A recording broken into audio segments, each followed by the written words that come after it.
Let's look at this page from Luz Sees the Light. This place needs a lot of work to turn it into a community garden. We need soil and plants and benches and maybe a playground. And hey, what about a place for a band to play? Or we could use that wall for outdoor movies. This is a great idea. I just need to get lots of neighbors on board. So I gotta make posters and flyers. But I think I need to apply for permission from the city first and... Whew, this is already exhausting. Flump.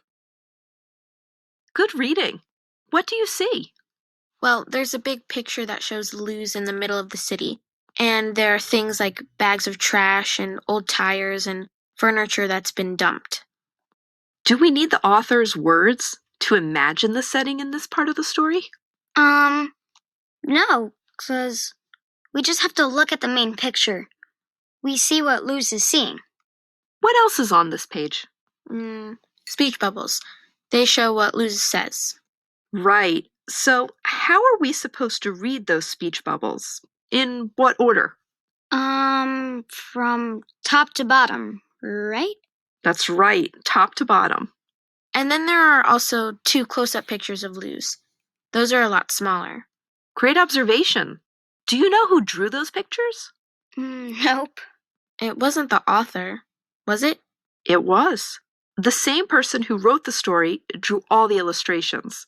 Pretty talented, huh? Wow. So let's think about how she used text and illustrations to help us understand more about Luz. To start out, what is Luz's first, main idea? That the city lot needs a lot of work to turn into a community garden. Where do you see that? In that close-up picture at the top. What things does Luz say next? And how does what she says relate to her main idea? Well, she names things she'll need to do to turn the lot into a community garden. Yeah, and while she's walking around, she comes up with other ideas, like having a playground, and a place where a band can play. And a place to show movies.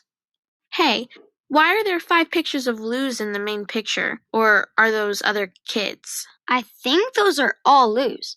But the author could have drawn 5 smaller frames, like she did in the other parts of the story, with speech bubbles in each frame that said one of Luz's ideas.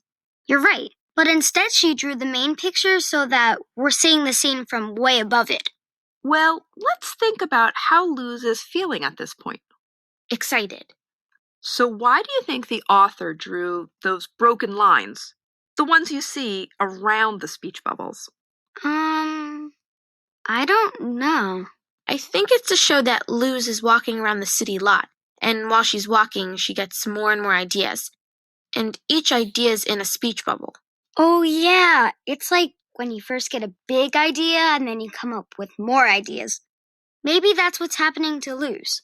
I think you're right. So you're both saying that the broken lines and all the speech bubbles help us see how excited Luz is. Yeah, right. That's what it looks like to me too. Okay, now let's compare and contrast the 2 close-up illustrations. How would you compare or contrast those? Well, in the top one, Luz is really excited about her project, and maybe hopeful. See the funny smile on her face? But in the bottom one, she's not hopeful or excited at all. So how does she feel in the bottom one? I think tired. And what visual clues make you think that? Those curved lines. And that word flump.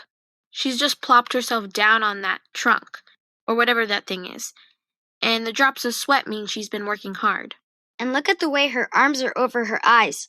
She's probably thinking like, this project is more than I can handle. Good thinking. So what have we learned from the illustrations that we wouldn't have known just from reading the text in the speech bubbles? Well, we know what the city lot looks like when Luz has her idea to make it beautiful for the neighborhood. And how Luz feels at first. And that later, Luz isn't feeling very hopeful about her idea. Great work, you two.